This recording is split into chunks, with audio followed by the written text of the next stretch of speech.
Hoje nós vamos meditar no livro de Lamentações, no capítulo 3, verso 21 até o verso de número 25. Diz assim o texto: Quero trazer à memória o que me pode dar esperança. As misericórdias do Senhor são a causa de não sermos consumidos, porque as suas misericórdias não têm fim. Renovam-se cada manhã, grande é a tua fidelidade. A minha porção é o Senhor, diz a minha alma, portanto esperarei nele. Bom é o Senhor para os que esperam por ele, para a alma que o busca. Eu quero pensar na seguinte grande ideia: vive esperançoso quem tem sua vida firmada em Deus. No livro de Lamentações de Jeremias, nós temos uma descrição comovente do sofrimento do profeta. O próprio nome do livro já dá a entender isso, Lamentações. No capítulo 3, no verso 1, ele diz que é o homem que viu a aflição pela vara do furor de Deus. Lamentações significa chorar em voz alta. Jeremias é considerado o profeta chorão. Jeremias chorou por causa de Jerusalém, que era a capital do reino do sul, o reino de Judá, que foi sitiada nos anos 588 a 586 a.C. pelo exército da Babilônia. Naquela época, o Egito, que era aliado de Judá, já tinha sido derrotado pelos babilônios e os judeus continuavam não dando ouvidos às advertências do profeta Jeremias. E na medida que o cerco babilônico apertava ao redor de Jerusalém, o povo começou a morrer de fome, mas ainda assim continuaram a buscar ajuda nos falsos deuses. Infelizmente, os babilônicos conseguiram penetrar os muros de Jerusalém. A cidade foi tomada e saqueada, o templo e o palácio foram destruídos e inúmeros prisioneiros foram deportados para a Babilônia. Jeremias compôs esses lamentos depois de testemunhar esses acontecimentos tristes na história de Jerusalém. O choro do profeta relembra a mesma tristeza que Cristo teve no seu coração por Jerusalém, quando citou lá em Mateus 23, 37 e 38. Jerusalém, Jerusalém, que mata os profetas e apedreja os que te foram enviados. Quantas vezes quis eu reunir os teus filhos, como a galinha ajunta os seus pintinhos debaixo das asas, e vós não o quisestes. Eis que a vossa casa vos ficará deserta. Então, diante de todo este quadro, Jeremias está desanimado e completamente abatido. A descrição que vemos é a de um homem que está arruinado espiritual e fisicamente. Jeremias chega a declarar que já pereceu as suas forças e esperança no Senhor, ou seja, ele chega a culpar a Deus por causa da sua aflição. Existe uma frase do escritor Max Lucado que diz o seguinte: alimente os seus medos e sua fé morrerá de fome. Alimente a sua fé e seus medos morrerão de fome. E ainda que este capítulo comece com um monte de acusações extremamente amargas contra aquele que permitiu tamanha atrocidade com a cidade de Jerusalém, o autor Jeremias, o profeta, volta-se para si mesmo e anuncia declarações de confiança no Deus de Israel. A partir deste momento, Jeremias mudou completamente o seu foco e o seu discurso. Apesar das circunstâncias, Jeremias teve esperança. Ele tirou os olhos dos problemas da situação e focou a sua atenção nas maravilhas de Deus. Nesse sentido, ele descreve 3 motivos para o servo de Deus ter esperança. O primeiro motivo, que está no verso 21, são as lembranças de quem Deus é. A realidade de Jerusalém era a seguinte: A cidade tinha ficado deserta, muitos foram levados cativos para a Babilônia, as pessoas estavam desesperadas, passando fome, clamando por um pedaço de pão. Então, para não cair na armadilha da incredulidade, Jeremias começou a se lembrar de coisas que iriam trazer a esperança novamente e que iriam ajudá-lo a permanecer firme na fé.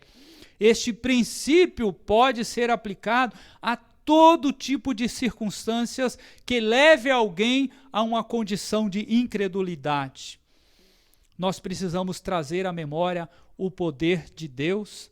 Paulo, escrevendo à igreja de Roma, a Romanos, capítulo 1, verso 20, ele diz o seguinte: porque os atributos invisíveis de Deus, assim o seu eterno poder, como também a sua própria divindade, claramente se reconhece desde o princípio do mundo, sendo percebidos por meio das coisas que foram criadas.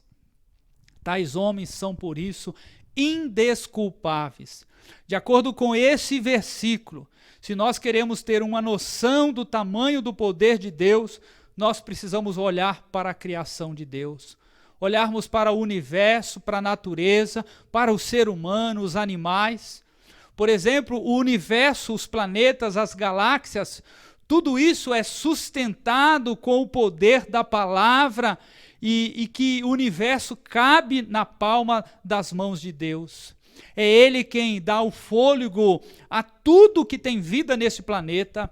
Jeremias estava fazendo um exercício de pensamento sobre o tamanho do problema que ele tinha, comparando-o com um Deus tão grande que também ele tinha. Eu creio que Paulo fez esse mesmo exercício quando ele escreveu que o Senhor é poderoso para fazer infinitamente mais do que tudo o que pedimos ou pensamos. Além de nós trazermos à memória o poder de Deus, nós precisamos trazer à memória aquilo que Deus já fez. A nossa memória, ela é sempre falha, principalmente quando é para nos lembrarmos das coisas que Deus já fez por nós. Por isso o Senhor ordenou a Moisés que escrevesse um livro com todas as obras maravilhosas que ele havia feito, e esse livro deveria ser lido para todo o povo, inclusive para as crianças, durante todos os dias da sua vida. E foi justamente isso que o salmista Asaf, lá no Salmo 78, escreveu ali no verso 1 até o verso 15. Ele escreveu esses conselhos e esses feitos maravilhosos de Deus para gerar fé no coração do povo. Ele cita lá no Salmo a saída do Egito, a divisão do mar, que os guiou debaixo de uma nuvem de dia e de noite, que ele fendeu rochas para terem água, e tantas outras coisas é citada no Salmo. Quando nós lemos esse tipo de texto sagrado, nós somos fortalecidos, porque nós sabemos que o mesmo Deus que fez lá no passado é o mesmo Deus que faz ainda hoje. Além de nós trazermos à memória o poder de Deus, o que Deus já fez, nós precisamos também trazer à memória as promessas de Deus. Um exemplo disso foi o que aconteceu com o servo do Senhor chamado Abraão. Deus fez uma promessa de que Abraão teria um filho e que ele seria pai de muitas nações. Em nenhum momento Abraão se esqueceu da promessa de Deus. Essa promessa não se cumpriu da noite para o dia, demorou 25 anos para se cumprir. Agora imagine a situação de Abraão. Os anos iam se passando, Abraão ia ficando cada dia, cada ano mais velho, a esposa dele também ia ficando mais velha e nada da promessa se cumprir. Era necessário ele conhecer e saber que Deus sempre cumpre o que promete. Abraão recebeu a promessa com 75 anos de idade. Seu nome foi mudado para Abraão, de Abrão para Abraão, e aos 100 anos de idade ele e sua esposa receberam o cumprimento dessa promessa. Nasce Isaque. O apóstolo Paulo diz que mesmo assim Abraão se fortalecia na fé, dando glória a Deus e se lembrando de que o Senhor é poderoso para cumprir o que ele prometeu. Esse exercício, ele é essencial para nós nos lembrarmos dos feitos de Deus no passado e de que ele ainda hoje age. No que você tem pensado neste momento de pandemia? Paulo, escrevendo à igreja de Filipos, ele diz que nós devemos pensar nas coisas do alto. Lá no 4:8 ele diz: finalmente, irmãos, tudo que é verdadeiro, tudo que é respeitável, tudo que é justo, tudo que é puro, tudo que é amável, tudo que é de boa fama, se alguma virtude há, se algum louvor existe, seja isso o que ocupe o vosso pensamento. Então haja como o salmista, que disse para si mesmo: por que estás abatida, ó minha alma? E por que te perturbas dentro de mim? Espera em Deus. Faça isso, espere no Senhor. Nós estamos falando sobre 3 motivos para o servo de Deus ter esperança. O segundo motivo, que está no verso 22 e o 23a, são as misericórdias do Senhor. Jeremias diz que elas são a causa de não sermos consumidos, que elas não têm fim e se renovam a cada manhã, a cada dia. Graças a Deus pelas suas misericórdias. Não fossem elas, estaríamos perdidos. Ainda bem que Deus é paciente, compassivo conosco. A graça, ela é um favor imerecido, ou seja, Deus nos dá o que nós não merecemos, o céu. E a misericórdia é Deus não dando a nós aquilo que nós merecemos, o inferno. Por causa disso, sempre seremos eternos devedores ao amor de Deus. O texto diz que pelas misericórdias de Deus, temos a certeza de não sermos consumidos, ou seja, Deus não permite qualquer outra condição quando estamos em Cristo, que não seja de usufruirmos das suas bênçãos. Qualquer esperança de restauração tem que estar posta no Senhor. É por causa das misericórdias de Deus que o sofrimento pelos quais a nação passava chegaria ao fim um dia, porque os sofrimentos não são o propósito definitivo de Deus para ninguém. Não é de bom grado que o pai permita a disciplina rigorosa aos seus filhos. É só você olhar para o verso 33 de Lamentações 3. Deus não tem prazer em nos afligir, assim como um pai não tem prazer quando disciplina o seu filho. A disciplina faz parte do desenvolvimento físico, emocional e espiritual. Hebreus 12:6 diz: porque o Senhor corrige a quem ama. Deus permite o sofrimento como consequência dos males causados por nós.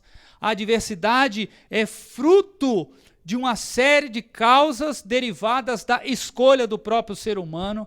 As misericórdias de Deus revelam o sentimento de compaixão para com o seu povo e impede a ira de Deus, o julgamento dele, de agir de imediato, mas dá tempo para que todo o pecador se arrependa dos seus pecados. É claro que há um limite que é definido pela pessoa do próprio Deus. O texto fala cada manhã nos mostra que o amor de Deus se manifesta no início de cada novo dia. Isso nos ensina que Deus trabalha nos dando a oportunidade de sermos aperfeiçoados. Ele visa a transformação do nosso caráter e não desejando a nossa destruição. As misericórdias do Senhor renovarão o seu novo dia. Se você abrir o seu coração para ouvir e obedecer a Deus, você poderá desfrutar das bênçãos e do favor dele. Então, diante de tão grande amor, Deus espera que sejamos também misericordiosos com o nosso próximo.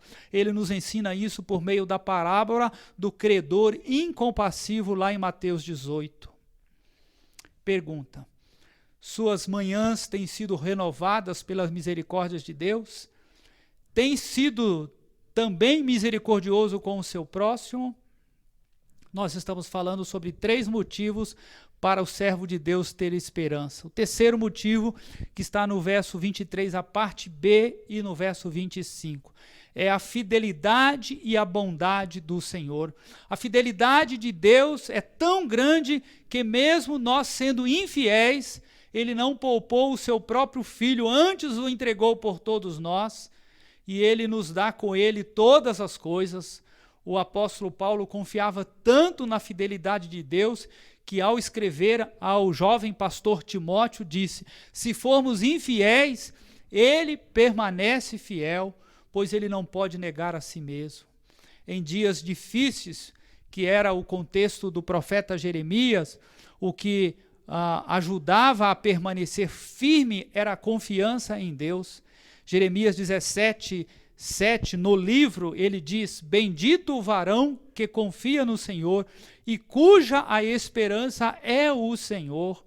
Nos versos 23 aqui de Lamentações e 25, Jeremias está dando 2 motivos para confiarmos em Deus: a fidelidade e a bondade de Deus. A Bíblia diz que Deus é fiel para cumprir tudo o que prometeu, e a bondade dele nunca deixa de ser cumprida. Fidelidade é uma das características de Deus, é fruto do Espírito Santo, descrito por Paulo lá em Gálatas 5:22.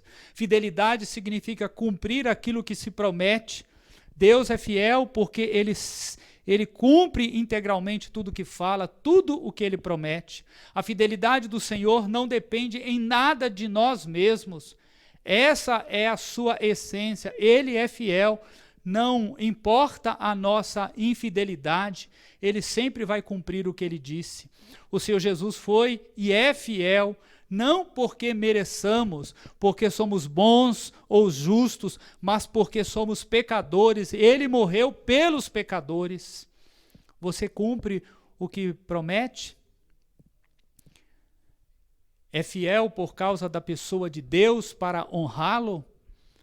Este motivo fala também sobre a bondade de Deus, que também é uma das características dele, também é fruto do Espírito Santo, descrito por Paulo lá em Gálatas 5:22. Ao jovem rico, Jesus perguntou: por que me chamas bom? Ninguém há bom senão um, que é Deus. Somente Deus é essencialmente bom e perfeito. A bondade de Deus é incomparável e imutável. Sua bondade levou o seu único filho para a cruz, para morrer em nosso lugar e nos resgatar da perdição eterna.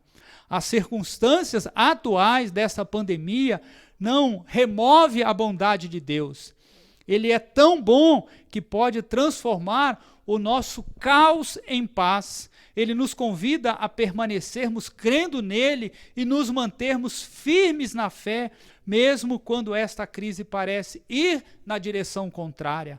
O salmista, lá no Salmo 34:8, diz: provai e vede que o Senhor é bom. Você tem reconhecido a bondade de Deus sobre a sua vida? O cuidado dele, a provisão dele, as bênçãos dele sobre a sua vida? Eu perguntei no início sobre o que dava esperança ao profeta. Sei que a situação nossa, a situação da pandemia, não é a mesma que o profeta vivenciou, mas o sentimento é o mesmo, de alguém que se encontrava desanimado, angustiado e abatido. O verso 24 diz: o Senhor é a porção de Judá, portanto esperarei nele. Portanto, qualquer esperança de restauração tem de estar fundada firmemente nele. Deus não se esqueceu de Jerusalém, do povo escolhido e também da sua igreja. Porção tem a ver com sustento, mas também é parte de algo. A parte do Senhor que nos sustenta hoje em dia é o Senhor Jesus. Ele é a nossa porção. Haja o que houver, nós não podemos perder a esperança. Jesus Cristo é a nossa viva e bendita esperança. É Ele quem nos dá a certeza da vitória. Ele é a manifestação da glória de Deus.